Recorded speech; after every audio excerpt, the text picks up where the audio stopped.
Hey Stampers, welcome to Brandy's Cards. So today I have a fun project for you using the Little Piggy stamp set. It's got 4 sweet little pigs in it, and it's in our 2017-2018 catalog.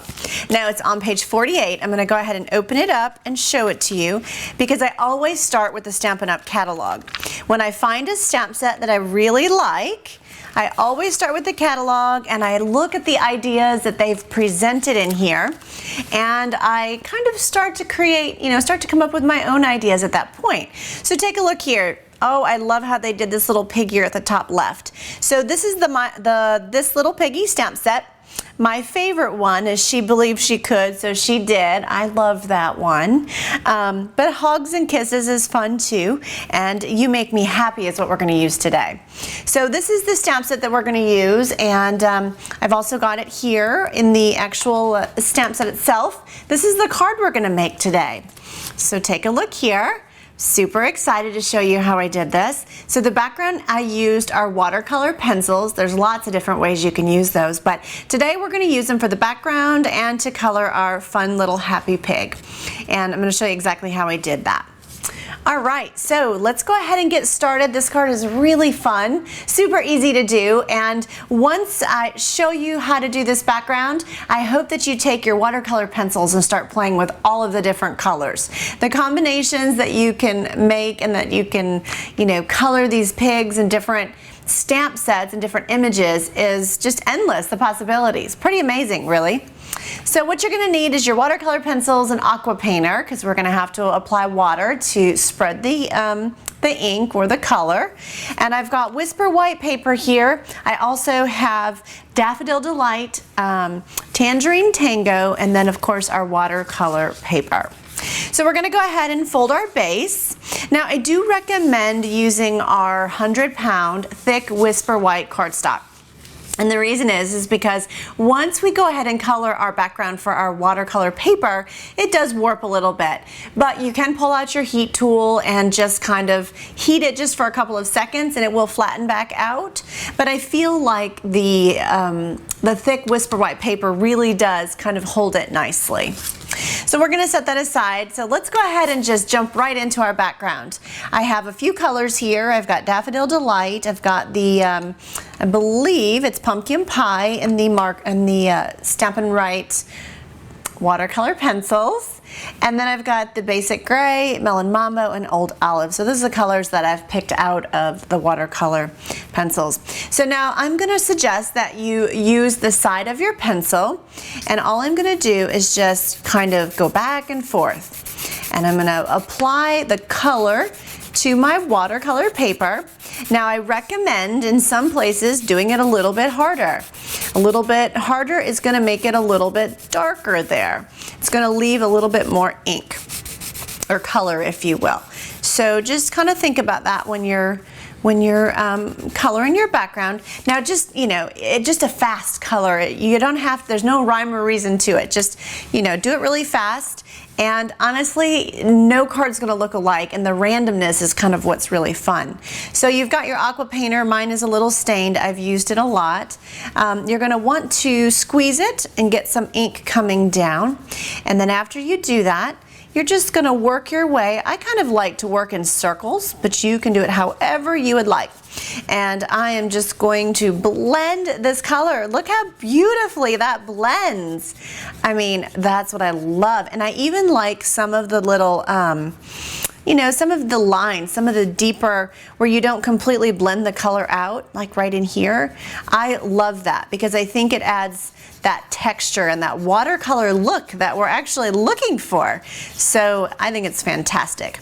So don't think that you have to go through here and color every single piece, and don't think that you have to take all the white spots and make them yellow either, because I think that again is what gives you that watercolor effect by leaving some white spots in here. So all right, that's it. That is our background. See, that was pretty easy. So what I'm going to do now though is I'm going to just clean my brush over here to the right. I just want to make sure it's clean because I've been known to jump into the next part of the project and forget that I still have yellow on my brush. So I'm going to use some multi-purpose adhesive. And I'm just going to go ahead and glue this down. Now, you know, if we weren't on video, I would probably let this dry for a second, or you could take your heat tool and just heat it for a second, just to get it to dry. It doesn't take long at all, but because we're on a video and I want to keep it moving for you today, I'm just going to go ahead and glue this piece down. It'll be totally fine. The watercolor paper is very durable and it is thick, so it holds up well. So there you go, that's it, that's our background. Now I'm going to go ahead and just add my, I'm just going to go ahead and add my twine. This is thick, Whisper White Thick Baker's twine. Really like this string. It is fantastic. You know, I tried to play with our ribbon. We've got beautiful ribbons, but sometimes I feel like the ribbon might take away from my card sometimes. So I tried the white ribbon, and although it looked beautiful, I felt like the star of the show was my happy pig, and I felt like the ribbon kind of, you know, kind of took away from him a little bit. So I decided to go with the twine. It's very delicate. It does add a little something, but it's not overpowering. So I'm just tying a bow. You could do a decorative knot, you know, whatever you would like to do. This is just kind of how I did it. All right. So I always give my bows a haircut. I am a stickler about bows that, you know, aren't too crazy. And so that's it. Now let's move into our pig. So we're going to go ahead and stamp two different pigs today.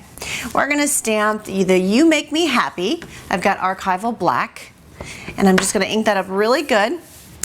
And I'm going to stamp it straight down and straight up. Now, the You Make Me Happy is kind of over here to the right. I do recommend you kind of pushing a little bit harder right there so that the happy kind of comes through a little bit darker. I found that after stamping several of these, if you don't kind of give that spot a little bit of an extra push, you know, it comes out a little bit splotchy, but it's not bad by any stretch. I think it's supposed to be that way, honestly, but it does come out a little darker if you push on that spot.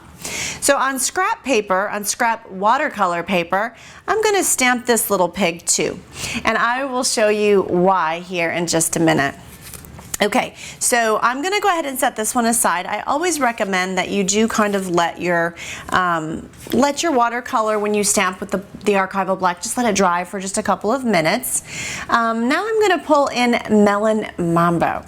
So this is the fun part, of course, is to color these little guys.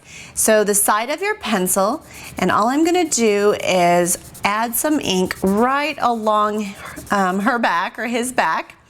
And I'm just going to go a little bit darker in places, just right here, kind of in the center part. That's kind of where I want to be able to move and color my little pig how I want it. I want to be able to kind of lighten it and then move some of the ink where it's a little bit darker, so it's kind of in a sense shaded. So make sure you've got some good water in your pen. All right, and here we go. I'm just going to kind of start in that circle motion, and again, I like it when it gets a little bit lighter. So we're kind of going under his belly, and we'll do his leg as we're over there. And you see how that ink is just kind of moving around for me? And so that gives me the opportunity to kind of have some darker pink and some lighter pink. I do recommend kind of getting his tail done right away, because I have a tendency to forget the tail. It sort of blends in a little bit. And again, just keep moving up your pig. And if you've got too much water, you can certainly take a paper towel and you can dab it a little bit to kind of pull up some of that water. Or, you know, I also sometimes will kind of squeeze my brush or work it on my paper, and that also helps. So now we're going to work up his head, and you'll see here, there we go, there's his, under his little chin and around his eye here. And then what I'm going to do is kind of up here on his ear, I'm just going to try to move a little bit of the darker pink up there. Nothing crazy. And I'm going to try to clean off my brush here just a little bit off to the side, and then I'm going to pick up a little bit of ink and color his nose. I want a lighter shade of pink is what I'm looking for. Do you see that? It sort of took the edge off the dark pink, and it just sort of gave it a little bit of a lighter shade of pink, which I liked. We've got basic gray. We're gonna do his little feet and his hoofs, nails, whatever you want to call them. We'll just do those. And I kind of liked it in gray. Now I have the Tangerine Tango. I really liked coloring this flower, and I honestly didn't even go back to blend it because it's just so little. And what I liked is, you'll see here, I'm leaving some white in the flower. And I just thought it really made it pop nicely. So I would go ahead and do that too. Just leave a bit of white. And then I took my Daffodil Delight right there for the center of my flower. Perfect. Grab your old olive, and I'm just gonna kind of go down my stem very gently. And I did not blend that either. You certainly can. And I just sort of took, colored the leaf a little bit, and then here, if you go down to the bottom, you can sort of work your way around. I kind of waffled back and forth. This could certainly be considered dirt, maybe with some grass growing. I'm not totally sure, but it's definitely ground of some sort. And I really liked the way that the green played off with the colors versus mud or dirt or something along those lines. So, it's all into your own interpretation for sure. So I'm just gonna go with, it is grass today. And I'm just gonna kind of work my way through, and now here I am going along the grass at the bottom, and I am trying to kind of just blend it a little bit. I do want it to look like he's standing and dancing on the ground because he's just so super happy. All right, so there we have it. Our little pig is done, and he's so cute. All right. So now what I'm going to do is, I've done it a couple different ways, but what I liked the most was a little bit of dimension. So I am going to add Stampin' Dimensionals behind my happy pig, and I'm going to stick it right here in the center of my Tangerine Tango cardstock, just like that. Now I'm actually going to glue the Tangerine Tango down to the Daffodil Delight because I just feel like it looks really neat with that dimension of the watercolor paper. So, I want the Tangerine Tango to be flat to the Daffodil Delight. Then what we're gonna do is we're gonna flip it over, add some Stampin' Dimensionals to our Daffodil Delight. And then we're gonna stick it to the top of our card, and we're almost done. But before we're done, I'm gonna show you an idea for the inside. So stick with me for a second, and I have another card to share with you. Oh my goodness, doesn't it look beautiful? I just love this card. It does make me feel so happy. Oh my goodness, you make me very happy. So I just thought this was a very cheerful, fun card.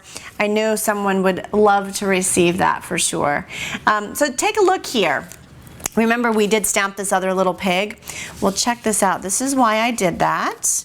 Aw, look at him. That's right, you make me happy, and then I put happy, happy. And here's another little pig, and he's just kind of sitting there.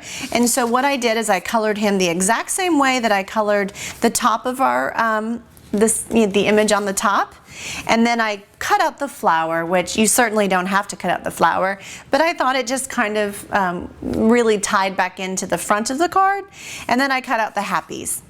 And and the strip along the bottom, I always have scrap of watercolor paper because a lot of times you're cutting it for a specific size. So save all of those scraps because you'll never know, just like this, when you have the opportunity to use it inside your card or for another reason. So, and don't forget, you can add an enamel dot or a jewel rhinestone to the center of your flower, just for a little bit more interest and a little sparkle. So I hope that you enjoy my pig card today. Before I go though, I do want to show you, remember I told you that my favorite sentiment was the she believed she could, so she did. I mentor a young lady who's 16, and I adore her, and this card just reminds me of her. She's got big endeavors, and I want good things for her. So You know, this is quite the encouraging card. So she believes she could. It's this happy flying pig. Look at the sparkles, all of the little clouds. I added some dazzling diamonds. I even put it on his nails, the little nose, and the wings. So I just thought that was super fun. You're gonna notice down here, this is not stamped. This is actually washi tape. So this is one of our new washi tapes, and it's just beautiful. And I just layered it up in the order that it comes out of the catalog. So pretty easy, really. And then inside here, you'll see that you could keep it simple and do the washi tape. This is a piece of scrap watercolor paper, and I stamped she did. So she did. But instead, how about you cut another piece and you stamp your pig, see that?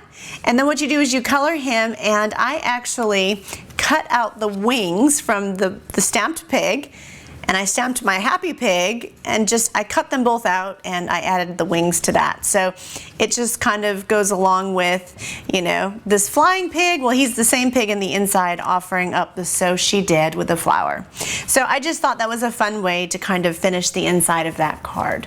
So I hope that you enjoyed today's projects. You know, this is such a cute stamp set for sure. If you don't already have a Stampin' Up! Demonstrator, let me know. I'd love the opportunity to send you a catalog, answer your questions, and earn your business. And if you have any questions, send me an email. I'd love to hear from you. And if you're looking for the sizes and the dimensions, make sure you go to brandyscards.com. And in the navigation bar, click videos, and you'll find all of my videos, projects, and tutorials. Thanks for stopping by, and have a blessed day. Bye.